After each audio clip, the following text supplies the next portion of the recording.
दोस्तों हमारे गांव में अपने शहर में कहीं पर भी आप लोगों ने देखा होगा कि जब कर्ज में लोग डूब जाते हैं तो सुसाइड कर लेते हैं, कहीं कुछ कर लेते हैं, कहीं कुछ कर लेते हैं, आत्महत्या कर लेते हैं कर्ज लेने में। दोस्तों नमस्कार दोस्तों, मैं महेश कुमार सोनी आप लोगों का अपने चैनल बिजनेस कोच माही में स्वागत करता हूं। दोस्तों आज मैं बात करने वाला हूं कि आप अपने कर्ज को कैसे मिटा सकते हैं। दोस्तों कर्ज मिटाने के लिए आपको ऐसे मैं ऑप्शन बताऊंगा जो 10 तरीके हैं और आपको बहुत ही अच्छा वो 10 तरीके मैं बताऊंगा।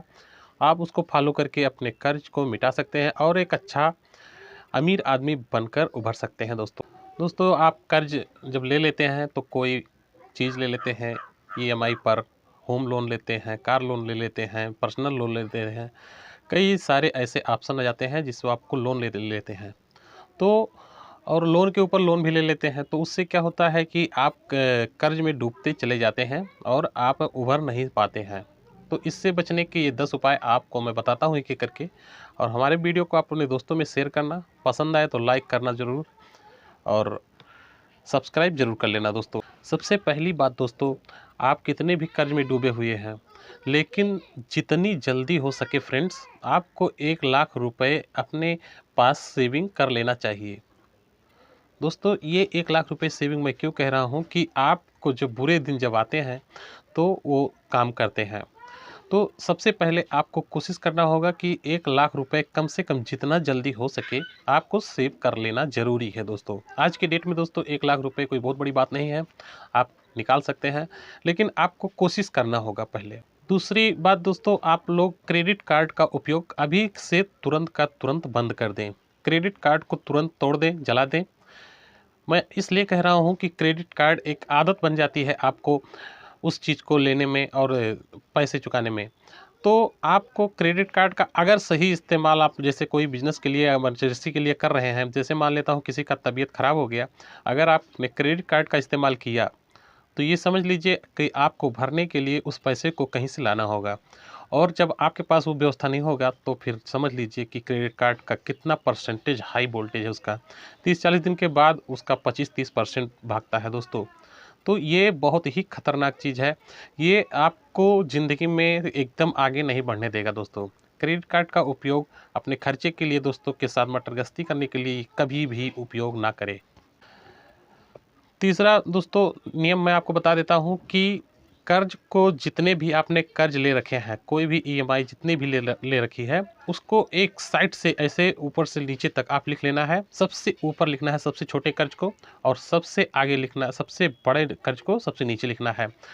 आपको सबसे छोटे कर्ज को मिटाना शुरू कर देना है। जब आपको आदत पड़ जाएगा दोस्तों, छोटे छोटे कर्ज आप मिटाते जाएंगे, आपको थोड़ा एक लाइन मिल जाएगा कि हमको इस कर्ज को मिटाना है, इस कर्ज को मिटाना है। इस हिसाब से आप अच्छे से उस कर्ज को मिटा सकते हैं। चौथा है दोस्तों, आप जितना हो सके कैश का उपयोग करें। कैश का उपयोग क्यों करने को कह रहा हूँ, अब आप सोचेंगे कि कैश का उपयोग क्यों करना। मोबाइल में हमारे पैसे रहते हैं, मोबाइल से हम अपना काम कर लेते हैं, एटीएम से कर लेते हैं। दोस्तों देखिए आपको ये सोचने पर मजबूर कर देगा। देखिए आप जब मार्केट में जाते हैं, आपके अगर आपने ऑनलाइन ट्रांसफ़र करना शुरू कर दिया है, आप जब मार्केट में जाएंगे आपको लेना होगा 20 रुपये का। आप कोई भी सामान जब खरीदेंगे तो उससे मोल भाव नहीं करके आप एक बटन दबाएंगे और क्लिक करके दे देंगे। वो आपको अच्छा लगता है, क्यों? क्योंकि आपको सिर्फ नंबर दिखाई देते हैं, आपको पैसे का अहमियत अपने हाथों से नहीं देना रहता है, इसलिए आपको उसका वैल्यू नहीं पता होता है। तो दोस्तों मेरा कहना मानिए, आप ऑनलाइन कम कीजिए, उसके बाद कैश का उपयोग शुरू कर दें। पांचवा नियम है फ्रेंड्स, आप रिटायरमेंट होने से पहले ही आप 15% सेविंग ज़रूर करें। अपने जो आपने कमाई शुरू कर दी है उसका 15% बचाते जाएं।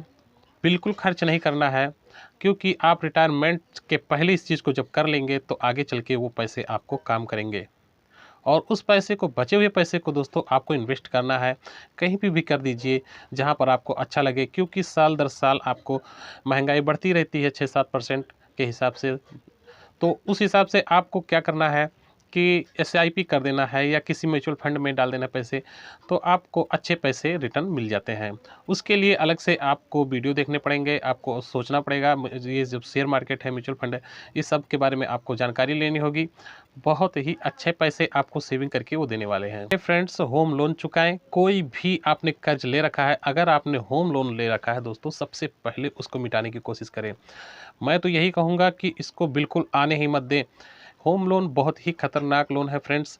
मैं इसलिए कह रहा हूँ कि आपका जो लोन रहता है वो बहुत भारी रहता है, तो उसको मिटाने की कोशिश करिए। जो भी आप बिजनेस करते हैं उससे आप धीरे धीरे उसी को ख़त्म करना स्टार्ट। सातवां है फ्रेंड्स, पुराने लोन को चुकाने के चक्कर में आप कोई भी नया लोन ना लें।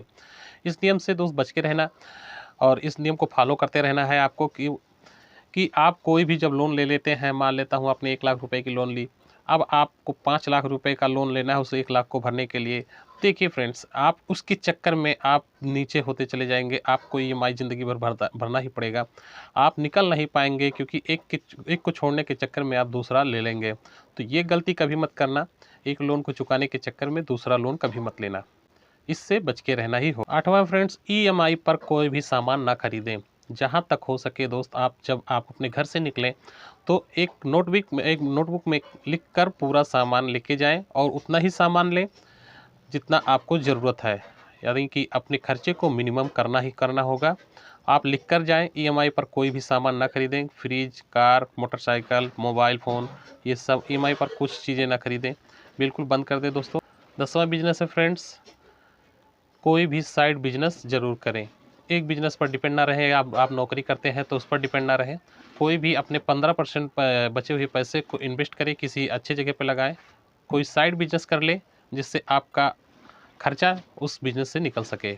ये थे 10 तरीके जिससे आप अपने लोन को ख़त्म कर सकते हैं। इससे आप आसानी से निकल सकते हैं।